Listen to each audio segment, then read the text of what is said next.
Alright guys, we're gonna watch Diavolo's new video about Gojo versus Sukuna. Let's see.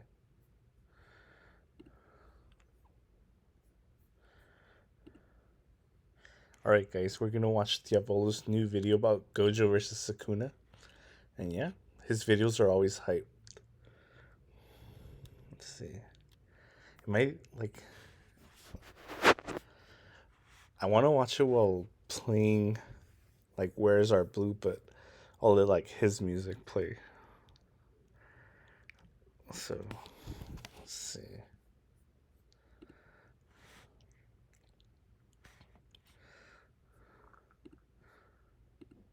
So yeah, Diavolo does pretty good chapter recaps. Hey everyone, Diavolo here, and today we are diving back into Jujutsu Kaisen and the current beatdown that is going on between two of the universe's strongest fighters. Yes, this is the decisive Satoru Gojo versus Ryomen Sukuna battle in the uninhabited, demon-infested district of Shinjuku. Or at least, everything that's kind of out so far. Who knows how long this fight's actually going to go on for. Nothing that I could think of throughout the series, bar maybe the Sukuna versus Maharaga battle, even comes close to the scale of cursed energy consumption or destruction that we bear witness to here. This is truly an amazing fight to behold and encapsulates everything that makes Jujutsu Kaisen It reminds me so of Pearl freaking versus good. Hisoka. So if you are new around here, make sure to subscribe to keep up to date with all of Jujutsu Kaisen, and if you do enjoy the video, make sure to leave a like and try and help push this video to 5k likes so that I know you're all interested and want to see more stuff just like this. But either way, sit back and relax as we watch Shinjuku get wiped from reality. Well, I guess I need to kind of take everything back to the exact moment where the fight kicked off. And of course, massive manga spoilers for anyone who's an anime only and happened to stumble across this fight. Anywho's, as all of these sorcerers were lacking out, discussing how to give Gojo a boost of confidence, as it's the first time they've ever really needed to do so, Gojo himself, accompanied by Gramps and Utahime, all with looks of determination, then roll up and get ready for battle. With everyone around feeling his aura, Yuji greets his sensei wholeheartedly and lets him know that he can't even get close because his technique's in the way. Gojo is slightly surprised by this, but after a moment ends up laughing while telling his boy to give it to him, causing Yuji to jump up and slap his sensei on the back. Then, following on the same path, every other sorcerer patted Gojo on the back as he rolled through the group on his way to the battlefield. Walking through a skyscraper with Gojo now, Ajichi notes that it feels like ages since he was last here. Yet, in reality, it's only been just over a month now. Wanting to know what the realm felt like. Very short in a line. Back in the hallway, and just moments before they made it up to the roof, Ajichi confronted Gojo and from nothing out. Words, gestures, dance, music, elevating these simple techniques to that of a ritual, boosts its effectiveness by 120%. Utahime's curse technique allows her to boost the chosen sorcerer's curse energy, and as Gojo himself also began chanting to add to his own technique, 9 ropes, polarized light, crow and declaration, between front and back, it's revealed that just like our girl, Gojo has also never left anything out. And with the combination of the trio's curse energy, he shoots forth his 200% hollow purple. Yeah, as Gojo's ability blasts forth, Sukuna manages to take notice of it and throws up his hands trying to block the entire attack. With the buildings all around him exploding due to hollow purple, Sukuna's defenses are undoubtedly breached as the building he was standing on is completely demolished, causing it to fall to the ground below.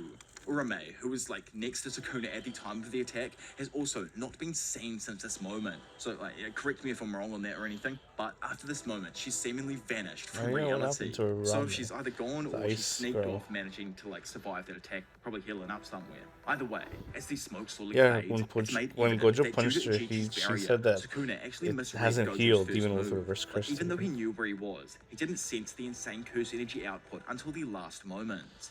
Bursting through the smoke, Sukuna, with one less hand, somehow managed to take the first attack, leaving the true battle between history and today's strongest sorcerers to continue. So, skipping back just before the blast, Sukuna, a nameless fish, state that after the challenger sets the record straight and tells the King of Curses that he's the challenger here. The challenger though, Sukuna standing there finds it utterly pathetic that Gojo would state that after landing a surprise attack. In his eyes, and as he brings his hands together, Gojo is no more than a fish atop his chopping board, one slightly fresher, but still a nameless fish. Flaring up his curse energy, Sukuna just remarks that it's time he starts peeling back Gojo's scales. Gojo asks him why he's still wearing that face, and guesses that Sukuna's original thought was to steal Megami's body so he'd hold back during the fight. Unfortunately for him, our man's been through a specific set of training that allows him to go all out on anyone who resembles any sort of resemblance to the great Toji Fushiguro. Considering that Gojo himself trained Megami, he probably knows exactly how many hits his student could take before he dies. And given that Sukuna had survived death while possessing Yuji's body, Gojo thought it would be prudent to only start worrying about Megami's welfare after he kills the person in control.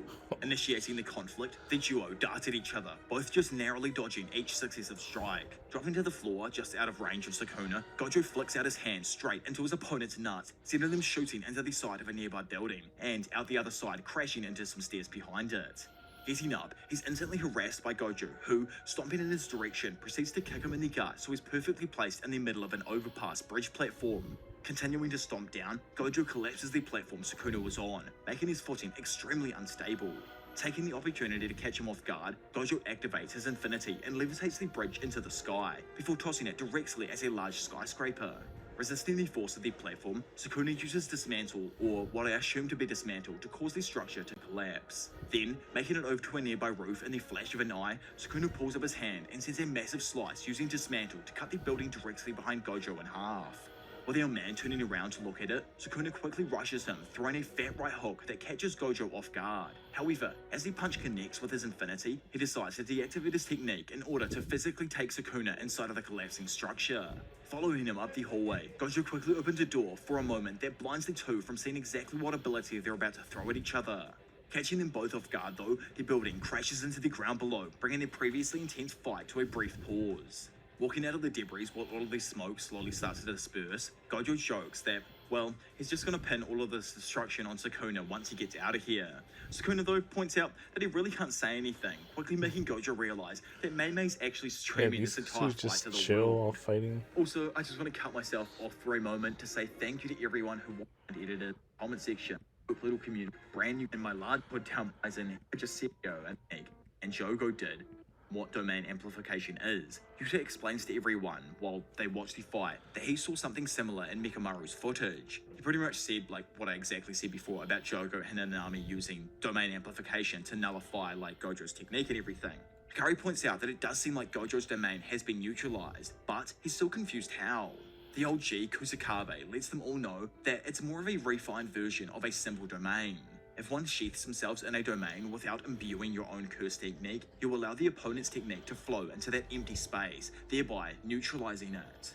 Angel points out that the main drawback to domain amplifications is that you can't simultaneously use your own innate technique. No one, not even Sukuna, is an exception to this rule.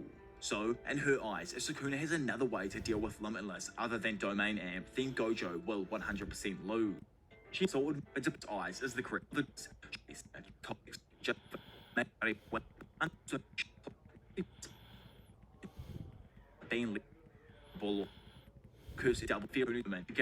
now appearing above his shoulders.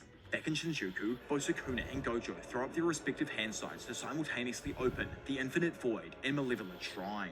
With Sukuna now appearing above his shrine and Gojo standing a few feet back, it's explained that the two are evenly matched. They form a perfect pair within Gojo's barrier, which in turn meant that both guaranteed hits overlapped each other, then cancelled themselves out.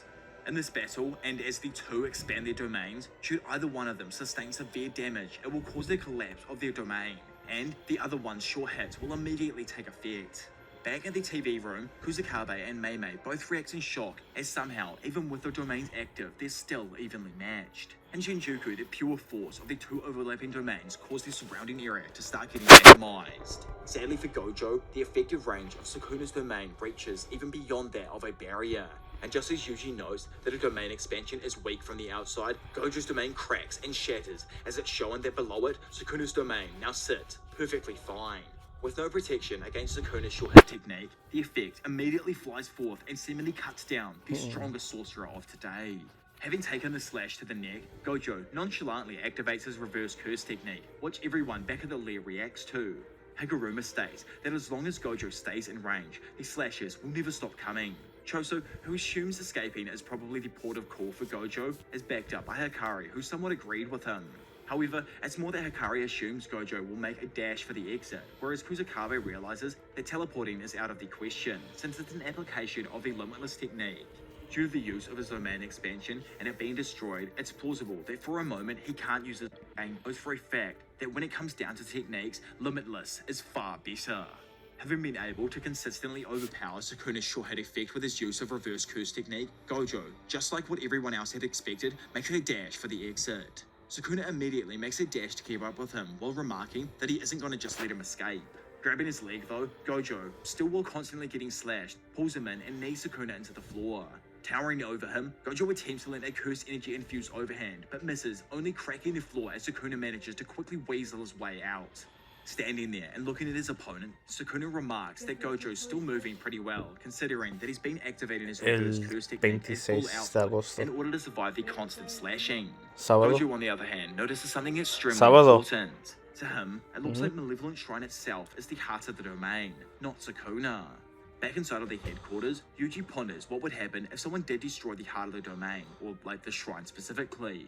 The Big Brain Kusakabe brings up that objects inside of domains don't tend to hold any special meaning or significance, so think of it as like it wasn't even there to begin with. Mei-san thinks that if it is a symbol of the domain, then you wouldn't even be able to destroy it, and even considering Gojo's insane skills, it doesn't look like he's taken any measures to actually try to destroy it. Suddenly, Gojo activates the new Shadow style, Simple Domain, taking Kusakabe by surprise, as he probably didn't expect to see this one.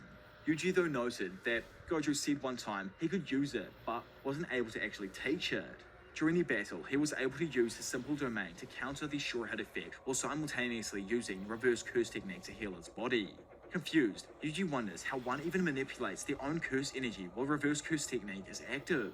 Again, Gojo activates another use of the Simple Domain before darting at Sukuna and attempting to strike him. In an instant, he's once again pounded by the sure hit effect, layering Gojo with a plethora of cuts though. Again, he activates another use of Simple Domain and Reverse Curse technique, causing Sukuna to call this all a little bit tedious right now. Randomly though, everyone back at the headquarters is taken by surprise when they see Gojo start attacking Sukuna once more without using Reverse Curse technique to heal himself. Someone wonders if he's running low on curse energy, but Yuta refutes this as it's frankly impossible. There's no limit to Gojo's curse energy, even though there totally is. Speaking up though, Eno mentions that, like he said before, it's about and wonders if Gojo is about to lose. Jumping on Sukuna though and wrapping his hands around the back of his head, Gojo activates his curse technique reversal before leaning back and pulling his hands up in preparation to end the fight. Blown away with what he's just witnessed, Yuta wonders if it's even possible. In his mind, the reason he wasn't able to heal himself for a moment was because Gojo was using Reverse Curse technique to heal his exhausted curse technique. Unleashing Red, Gojo shoots forth a blast of Reverse Curse technique, propelling Sukuna back into the shrine that makes up the center of his domain. Noting that he somehow manages to survive the blast, Gojo activates Reverse Curse technique to heal, and jokes that damn, this dude is really turning into a pain on the ass. Going into more depth on the insane feat Gojo just did, Yuta explains that a curse technique which has been burned out by using domain expansion is an entirely different matter than physical damage. It's like when a machine overheats, if it isn't broken, you have to let it cool down or it won't work again. Interpreting this, Maki makes it easier to understand by saying that Reverse Curse technique can repair damage, but it can't help with the cooling effects of it. However, it looks as if this understanding of the ability is completely wrong. Back in Shinjuku, and having made it out of the effective range, Gojo asks if Sukuna is able to expand the size of his area. Not even giving Gojo a second to think, Sukuna instantly expands the size of Malevolent Shrine's domain expansion to its maximum. In the same moment, Gojo, to the shock of everyone, also expanded his Infinite Void for a second time. With everyone watching, they wonder if Gojo's really dumb enough to just fall into the same trap as before. Mei notices it first though, and Higuruma, who, by the way, for a new sorcerer, is so big brain, states that Gojo switched conditions on the external and internal conditions of his barrier, which, in simple enough terms for myself and Yuji to understand, means that Gojo this time is able to protect himself against the attacks from outside of his domain. Reinitiating the battle once more, both Gojo and Sukuna trade hands back and forth, but not once do the hits actually end up landing on either side. Jumping back, Gojo is absolutely blown away as he understands that somehow Sukuna was able to use his domain expansion and amplification at the exact same time. On top of that, he's becoming more comfortable inside of his own Infinite Void, and his curse energy output is only increasing. So, in usual Jujutsu Kaisen combat, you cannot use an innate technique that is etched into your body while using a domain amp. But if you go and imbue your domain with a technique itself, then this is an entirely new situation. Throwing a punch, Sukuna manages to dodge back out of the way. However, as he pushes, trying to strike Gojo, the six-eyes maniac manages to evade the strike and thump the side of Sukuna's body. Managing to spin out of Gojo's sight, he quickly understands that somehow, and while inside of his own domain, Sukuna turned off his short hit effect. Knowing that the only ones who are unaffected by Infinite Void are Gojo and anyone he touches, Sukuna's plan is to expand his effective range and increase the power of the Binding Vow even further than he did in Shibuya with Megami. By using the Binding Vow, Sukuna is able to further increase the power of his domain outside of Gojo's domain. He does that by removing his short hit guarantee inside of the domain, while simultaneously also keeping himself safe from Infinite Void by touching Gojo. Due to all of this, and again, just like last time, Gojo's domain collapses and the man is followed by a plethora of strikes that seemingly knock him away from Sukuna. With everyone back at the TV station headquarters place, whatever it honestly is, I don't have a clue what to even call it, react in horror to what's going on in the current battle, Hajime states that if Gojo dies here, he is going out to fight next, so don't even try and stop him. You guys think Over in Koshima's Shinjuku, Gojo activates another technique that he notes he hasn't used much since he mastered his domain. Seeing this, Kusakabe spits out his smoke in awe of just having seen Gojo use the Falling Blossom emotion. For those of you who forgot, because I think it's only been used like maybe 2 or 3 times throughout the series, it's a secret art of the Big Three family. That it's a bad move trying to expand a domain to that size, as it'll address the comparison, and in Kishimo's eyes, it looks as if Gojo was trying to encapsulate all of Sukuna's domain within his own barrier. Mei thinks that it's a bad move trying to expand a domain to that size, as it'll drastically lower its effectiveness, and, like Higuruma states, even if the domain isn't destroyed, it's still pointless unless he wins the battle inside of it. Suddenly, Gojo's domain cracks, putting everyone on edge and making them think that it's about to fail. Momo, though, quickly speaks up that no, it's not broken. In fact, the barrier is quickly changing size, and now it's only a fraction of the original size. With Gojo's domain only like the size of a basketball now, Kusakabe remarked, this is frankly impossible, causing Mei to joke about how many times they've said these words today. Maki curiously questions its outward appearance, and if the inside is that of a similar size. Kusakabe agrees with her, as that's why when you're usually trapped inside one, you can't get out unless you find the out and can find as malevolent Gojo's domain has managed to hold this technique. So pretty much now, if this version of Gojo's barrier does end up breaking, they'll enter a stalemate. However, Gojo will actually end up being on the back foot, as he will run out of options technique-wise. Flashing back over to Shinjuku, sadly, once more, Gojo's domain is getting shattered, and Sukuna emerges victorious for a 3rd time in the domain struggle. It's either the 3rd or the 4th now. I'm honestly losing track throughout the script here. Having watched his sensei reappear, Yuji screams out for him. However, in that moment, all of the other sorcerers are flabbergasted as they witness Sukuna's malevolent shrine start to crumble and fall to pieces. On top of that, it's shown that at some point throughout the domain struggle, Gojo was able to land a clean blow to the chest of Sukuna, causing the King of Curses to finally take some proper damage. Seeing this over their monitors, all of the sorcerers scream in joy, believing that Gojo still has a chance. To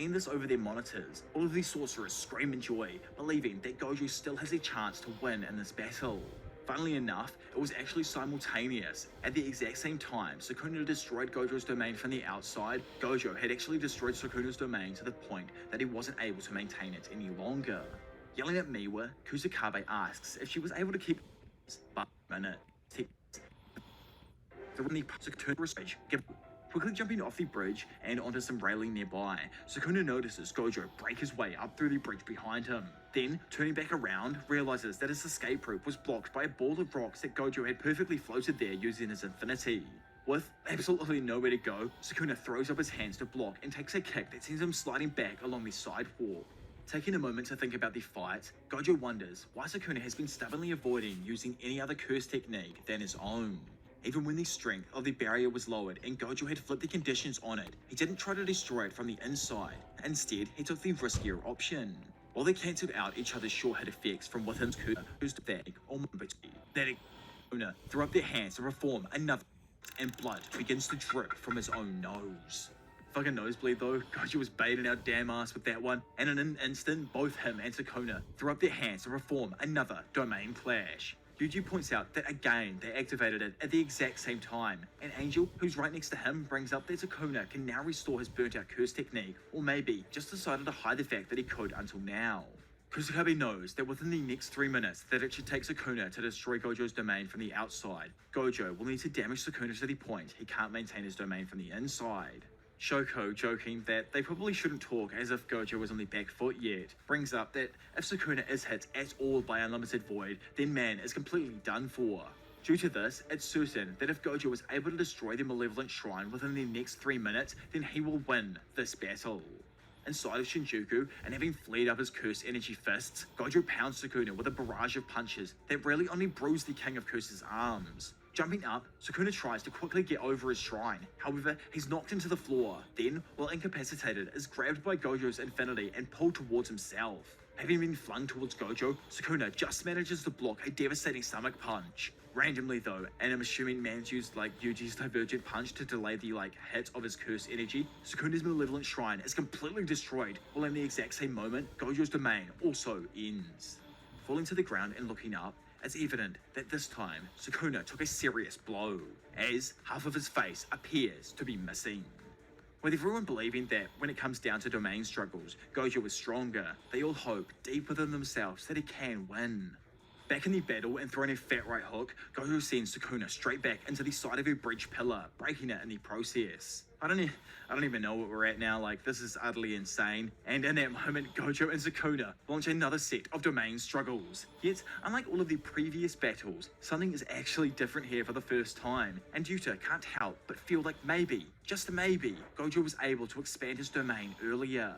Inside of the domain struggle, it is revealed that Sukuna was indeed busy healing his body, and because of that, he was late restoring his curse technique.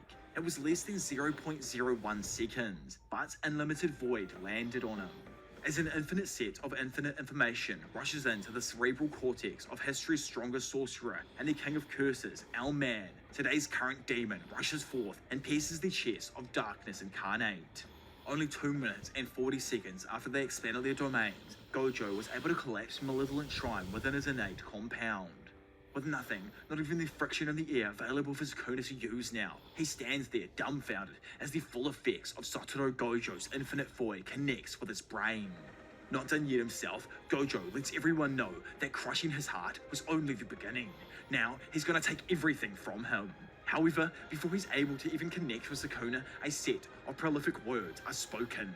With this treasure I summon, 8-handled, sword divergent, Scylla Divine, General, Maharaga. Skirting out with the fact that, Sukuna managed to summon him in that moment, Gojo just assumes that it hasn't had time to adapt to Unlimited Void yet, so surely he can destroy it in one shot. Activating Curse Technique Reversal, Gojo is just baffled when he witnesses Maharaga literally not care, and instead with his Sword of Extermination slashes down, completely destroying Gojo's Infinite Void. Falling to the ground now, Gojo can only gasp as he realizes that somehow Maharaga had already adapted to his domain expansion, allowing him to freely attack from the inside. Realizing that Maharaga had been summoned, Choso points out that it has the ability to adapt to any attack, even Unlimited Void.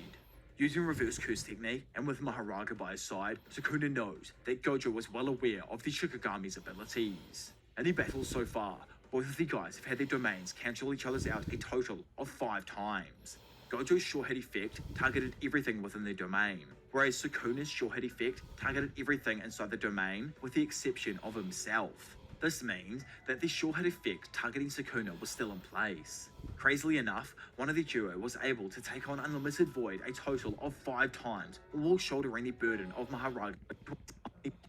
To his underhanded diss, Sukuna stated he had planned to neutralize all Megami took then was the not phased over this though. Sukuna kinda just laughs and taunts Gojo while telling him that he's no longer able to open his domain.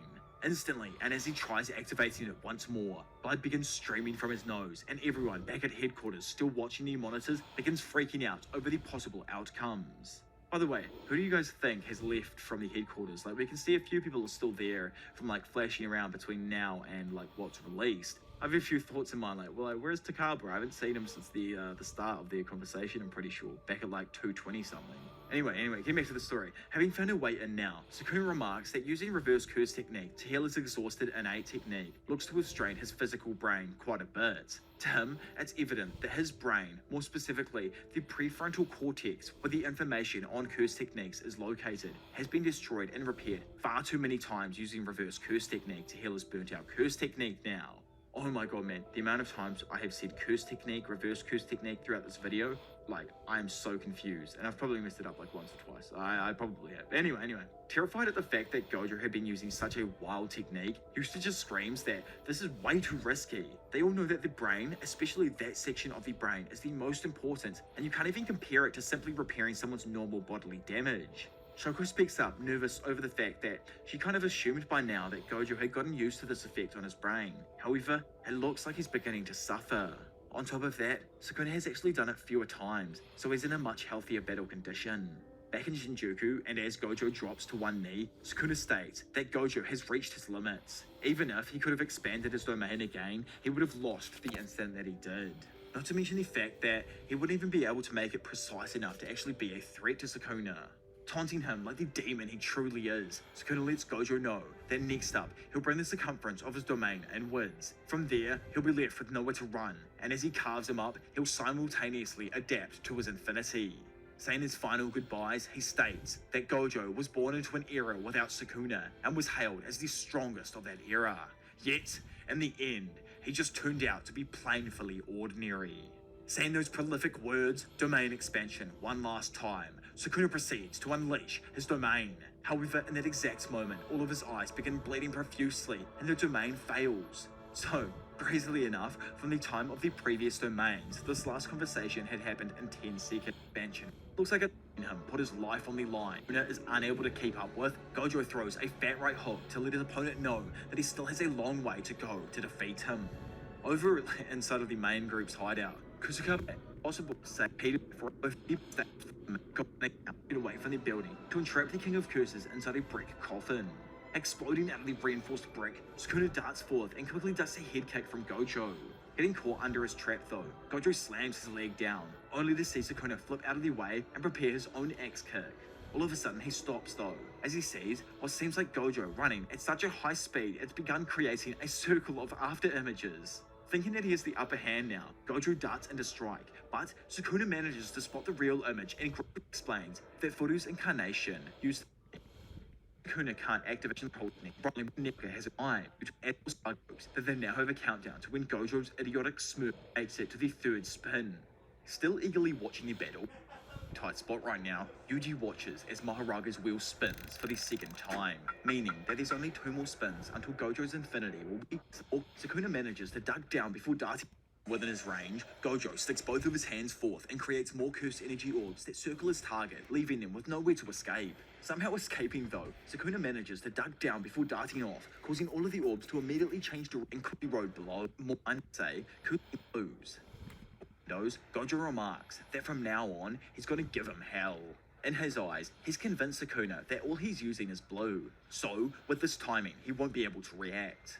Pulling up his hand and firing a point-blank shot of Curse Technique Reversal Red, Gojo just watches as the wheel turns black, signifying that Sukuna had activated his domain amplification. As the technique hits, and because of what I previously just mentioned, Sukuna was just barely able to minimize the damage in time. Activating his reverse curse technique to heal, Sukuna thinks that he expected this. Even if amplification can neutralize the low output of Limitless, it can't fully cancel out blue or the reversed red. Yuji and Kusakabe both react in abject horror as they realize that at this rate, Sukuna will fully adapt to his technique. Looking heavily beaten and bruised, Sukuna turns around to remark that Gojo is sloppy, and questions if the greatest sorcerer of today had lost his cool once his hand was red. Randomly though, Gojo doesn't attack, and instead, he just tells his opponent that, you know, like the red he shot back before? Well, it hasn't actually exploded yet. Suddenly, taking one of the hardest back shots in the figurative world that is Jujutsu Kaisen, Sukuna gasps in pain as he realizes that he, the King of Curses, was taken from behind. Quickly calculating the building's layout, he figures that Gojo must have planned from the start to have red strike after one full lap. Not giving him a chance to recover, Gojo follows up and pounds Sukuna so damn hard with a black flash that physically knocks Sukuna out for a moment. Everyone back at the TV room just watches in awe as they never expected such an ability to land, let alone be as successful as it was. Back in Shinjuku, blood pours from Sukuna's mouth and the wheel falls, symbolizing the defeat of history's strongest sorcerer. Randomly though, the wheel picks up speed and spins for the final time, while at the exact same time, a stunned Gojo falls into a pool of darkness and Maharaga's demonic hands reach out for him. With nowhere to go, Maharaga grabs Gojo and slices his chest with the sword of extermination, leaving everyone's hope of survival on the brink of death. Beads of sweat drip from everyone's head as they worry about how things could have taken a turn for the worse with Gojo. Since Maharaga has arrived now, it means that he's completely adapted to Gojo's technique. Yuji, however, stays hopeful, as in his eyes, Maharaga only adapted to the infinity, which means it's only an equal fight now, and Gojo can heal up right away using reverse curse technique. Standing nearby and looking absolutely stressed, Shoko explains that she's been smoking a ton during this battle.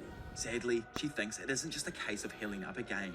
Instead, it's more that Gojo's healing is gradually becoming slower than usual due to his extended use of red. If the already prolonged fight continues, it might end up with him not being able to use his curse technique reversal to heal as quickly. Therefore, he could actually lose. Fushiguro, and how it reminds him of thinking the same thing. Wondering how long it's been since he felt like this, it reminds him of a battle 11 years earlier against Toji Fushiguro, and how now he's beginning to feel the same satisfaction from fighting that's pushing him to an even higher degree throughout this battle. Being the strongest sadly comes with the title of also being the loneliest, and now the only thing that will truly satisfy him. Flying forth, Gojo hits Maharaga with a direct hit that pushes the God Shikigami back. Instantly following up, he tries to activate Red in order to finish him off, but Sukuna jumps back in and uses Megami's rapid escape to cover Maharaga and allow him to prepare for the next attack. Having watched his opponent try his best to evade every attack, Gojo mocks Sukuna, asking him how long he's going to rest for after taking the Black Flash, and that it was pretty obvious its effects are still hurting him.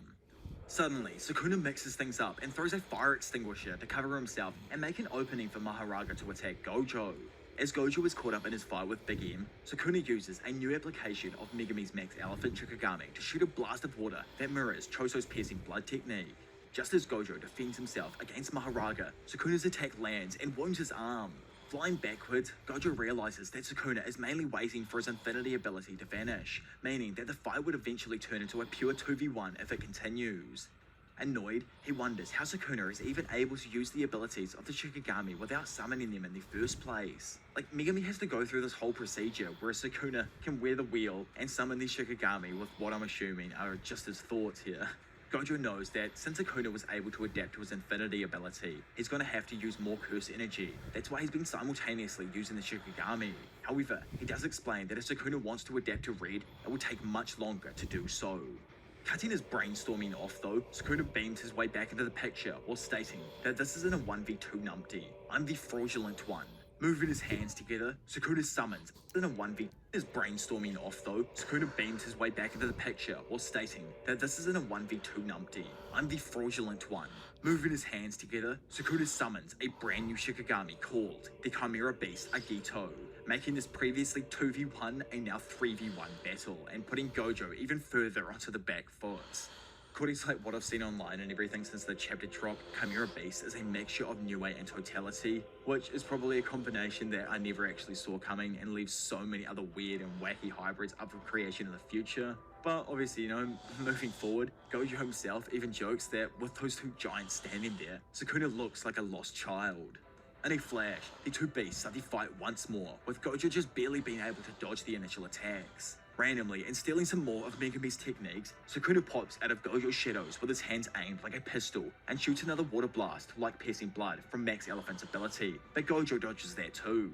Slamming his fists down, Gojo just misses as Sukuna backflips out of the way, allowing his boys to follow up with a dual hook from either side. Somehow dodging each of these large creatures and arriving behind Maharaga, Gojo proceeds to blast him with red, but it's barely even effective enough to burn the creature now. Figuring that man's probably stuffed if he doesn't do something completely insane here, Gojo deduces that he has to use this damn technique in order to be able to finish off Maharaga in one shot. It's a massive risk, as Sukuna will most likely notice the raised output, but it's a risk he's willing to take.